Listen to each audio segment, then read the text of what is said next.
Hello dear friends, welcome back to our channel e learning classes. आज हम discuss करेंगे famous books of Emile Durkheim. ये हमारे exam के पॉइंट ऑफ व्यू से बहुत इंपॉर्टेंट है, क्योंकि ये एग्ज़ाम में पूछे जाते हैं इनकी बुक्स कब लिखी गई थी, राइट। और अगर हम सोशियोलॉजी की कोई भी क्वेश्चन लिख रहे हैं, नॉट आंसर, और उसमें इमाइल वर्कहाइम के बारे में कुछ लिखना है, तो उनकी लिखी हुई बुक्स को अगर हम अपने पोर्शन में लिखते हैं, से हमें मिलने वाले नंबरों में बढ़ोतरी हो सकती है। So let's start friends.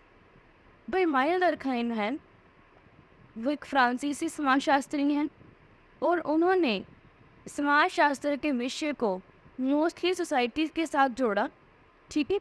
और किए गए कामों को आज भी हमारे सोशियोलॉजी में पढ़ा जाता है, राइट।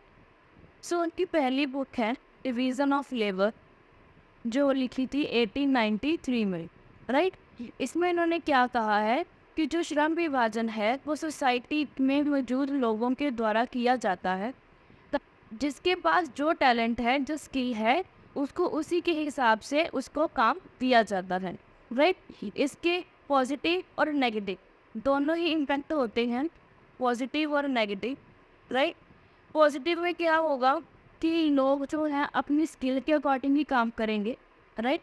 लोगों में अपने वन के लिए, अपने डिपार्टमेंट के लिए एक कोहेशन की फीलिंग और पॉजिटिव फीलिंग आएगी। उधर नेगेटिव पॉइंट क्या है कि अपनी स्किल इतनी अच्छी लगेगी कि वो अपने स्किल को ज़्यादा इम्पोर्टेंस देंगे। उनको लगेगा कि हमारे बिना सोसाइटी में कोई काम नहीं हो सकता, राइट। उसमें लोगों में व्यक्तिवाद की भावना आ सकती है।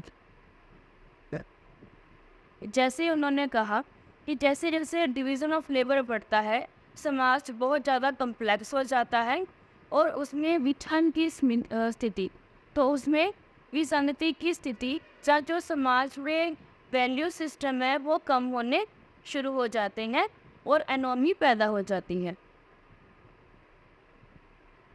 सेकंड बुक है the rules of sociological method, कि इसमें उन्होंने बताया कि जो सोशियोलॉजी है वो एक साइंटिफिक डिसिप्लिन मतलब एक सब्जेक्ट है, राइट। ठीक है, डिसिप्लिन है, साइंटिफिक डिसिप्लिन है, जिसमें समाज के बारे में जाना जाता है। समाज के चल रहे जो भी इविल्स हैं, समाज में चल रही जो भी प्रॉब्लम्स हैं, जहाँ जो भी चीज़ें चल रही हैं, धर्म, जाति, वर्ग, एम्प्लॉयमेंट, ब्यूरोक्रेसी, वुमेन एम्पावरमेंट, उन सभी को जानने के लिए जो सोशियोलॉजी है वो एक बहुत इम्पोर्टेंट सब्जेक्ट है।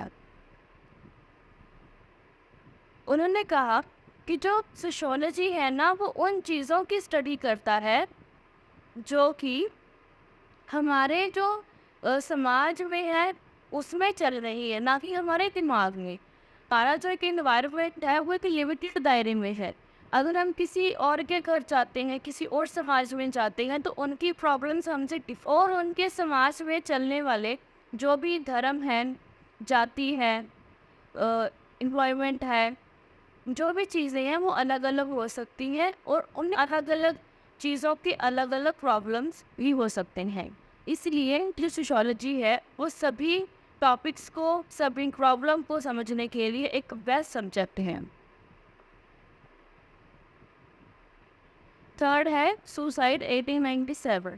इसमें क्या कहा कि जो लोग सुसाइड करते हैं वो सिर्फ उनका एक मन में आई बात नहीं है, वो एक इंडिपेंडेंट पर्सन की सोच नहीं है, वो एक पूरे समाज की सोच है।